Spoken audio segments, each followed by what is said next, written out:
Well, hello, Mindscape artist.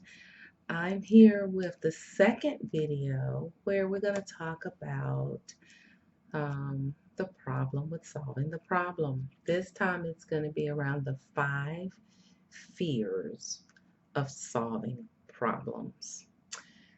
And I have my notes here so that I don't get off track. But when we talk about problems, we're talking about removing an obstacle. Well, as you all know, I do life coaching, and whenever I start out where people say, "Oh, I just want my chart read," or "Oh, I just want my cards read," it'll be obvious where their blockages are. And usually the actual readings will go into, okay, these are where your blockages are. This is how you can eliminate them. Even if you say you can do it for free, people don't want to eliminate their blockages. So I decided to just do some research and figure out why. Because there have been times where I felt like I want to eliminate my blockages, right? If I didn't want to eliminate the blockage, it was because there was something I didn't want to give up. And it's not always money. When people tell you they don't have the money, that's something that they're hiding behind. So there have been times when I've talked to people and they have this mentality of, if I make enough money to take care of myself and I don't ask anybody for anything, hey, I'm good. And I had to tell them, and I've told several people this because I remember having to tell it to myself. If you don't make enough money to bless somebody else, to be able to assist them with a problem, you're actually not useful, because there are times when other people need assistance. And if you're only thinking about yourself, you're pretty much going to be in the way, even if you're not asking anybody for anything. Okay? So don't think that it's just about you, right? You want to remove your blockages, not just for you, but so that you can be useful to other people. Okay? Yes, it does create more responsibility, which a lot of people don't like. So, the number one fear is the fear of uncertainty. The mind definitely prefers the familiar. People don't like change. So, we can use politics. I often use politics, family, religion, things like that. If there is a politician that says they're going to eliminate something, they're going to reduce, get rid of any of that, people will automatically create a problem. Well, I don't think they'll be able to do that because of this. I don't think they'll be able to do that because of the other. Therefore, I'm not going to vote for them.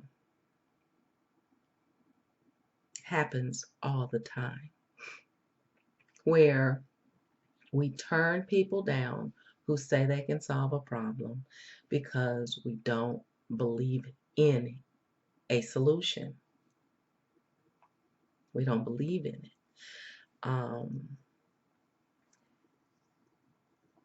It is a natural human tendency when you've gotten used to something and somebody says they're going to eliminate it, the brain interprets that as uncertainty, right? I know how to deal with this because I've been dealing with it for so long. But if you take that away from me, or if I have to go through the process of change, I just don't know what that's going to look like. That's the problem with addicts getting clean. Oh, I know what it's like to wake up every day, planning my life around alcohol, around drugs. But if we're gonna take that away, I don't know about that process. It's gonna be different. So I'm gonna say I don't have time. I don't have the money. My family's depending on me. I'm not going to be able to do that. I don't think that the president is going to be able to eliminate student loans. I don't think anything good is going to happen because actually I've gained benefits from things being bad. That is possible. So the number two fear is failure. Like, I don't want to get my hopes up, you know. Um, um, if I get my hopes up and I get let down, that feels like rejection. So people are afraid of rejection, being rejected, um, the drive to be accepted. If I say that I want this, I'm putting myself out on the line. If I fail, then everybody's going to think I'm a loser. Everybody's going to reject me. Nobody's going to accept me because I failed. So people are afraid of solving a problem because they feel like they're going to fail at solving it. So nobody wants to take on the responsibility. So everybody wants to do things around the problem, but nobody wants to solve the problem. That is one of the problems with solving problems. Number three is the fear of being free. People don't want to be free. That's a big one. Codependency. Codependency on people are codependent on being in bondage, right? And they do it under the mask of helping others, you know. Well, I want to help. I want to help. No, this person doesn't need help. This person needs this problem to be fixed, right? We can show you all how to fix the problem. Perfect example, a parent who doesn't want to let a child go, doesn't want to break that codependency. They always want to pick them up and drop them off, pick them up and drop them off, pick them up and drop them off. And you say, well, we can eliminate that. Oh, I'm so tired of picking Susie up and dropping her off. Well, Susie's old enough to drive now. Have you thought about, you know, well, no, Susie doesn't have time and this is happening and that's happening and we're not able to we just too busy right now to get Susie her driver's license or whatever.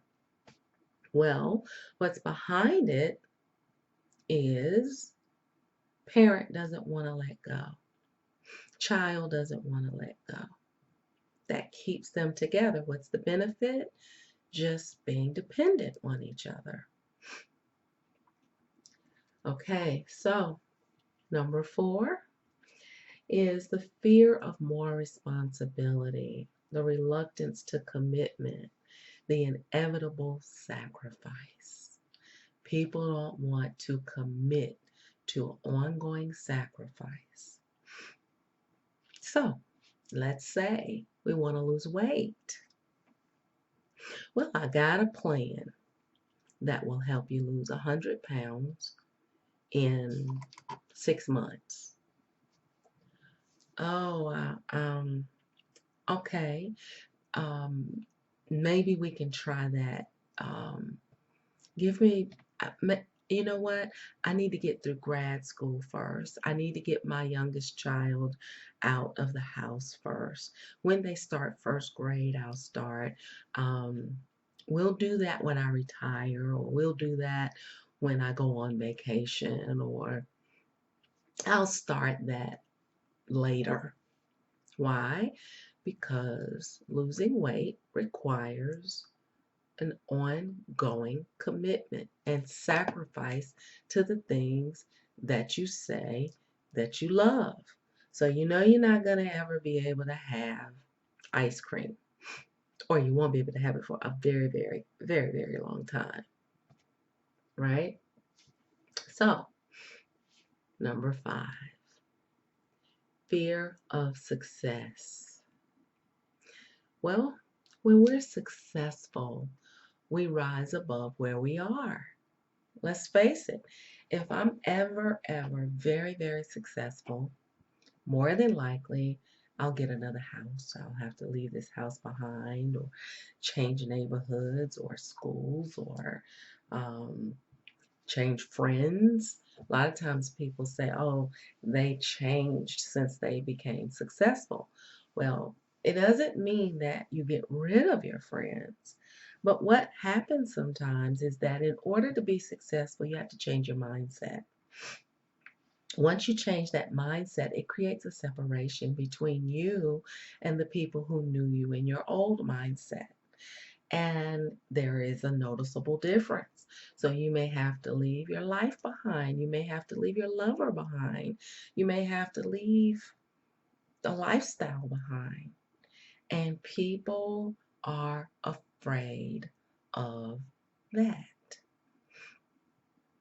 because 9 times out of 10, when you become successful, you're going to have to make that switch where you have to separate. Success does cause separation, and people are afraid of separating. Even if you have some people who work in a particular department and they get along so well, and they have lunch together, they laugh together, they hang out, they push each other to work through the workday, encourage each other, they work real well together. You single one of them out and you say, look, I've been watching you. I'm thinking about giving you a promotion. You're now going to be the manager. Resistance to separation, because you're going to have a perceived separation between you and your coworkers because you're going to be on another level. You're going to have to act differently. You're going to have to, it doesn't mean that you think you're better, but there's a certain rule of engagement that you have to abide by if you're the manager. So a lot of times people will say, oh, I don't want that responsibility. I don't want to be the manager because everybody's going to think that I think I'm better than they are. They're going to think that I'm acting different or that I'm acting funny. So just to recap, fear of uncertainty, fear of failure, fear of being free, fear of more responsibility, fear of success. Those are the 5 fears that block problem solving. And just think, you have them. I have them. We all have them. The goal is to overcome them, to move past them, to know that they are illusions. They're not real. They're made up based on the need to want to fit in, based on the need to want to be accepted, based on the need to want to have familiar surroundings, and based on the need to want to help others or, be needed, right? Because if you solve a problem for somebody, they don't need you anymore. And so sometimes when you say, okay, we can fix that real quick, like in a marriage, when a wife or a husband says, they don't ever do so and so, so I have to do it. And you say, okay, we can solve that. You guys have the budget here. Why don't you go ahead and hire a maid? Oh, well, the wife is like, I don't want another woman in my house cleaning my home. And the male is like, well, if the maid does it, then my wife won't need me anymore. And you'll see that resistance there. Instead of them saying, oh, that would be perfect, sure. They're thinking about how they're going to be separated, what's going to come between them. That's codependency, right?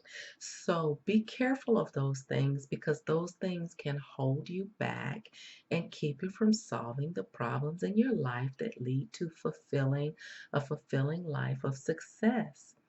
Reconstruct the world by reconstructing your mind. I know you can do it. Bye.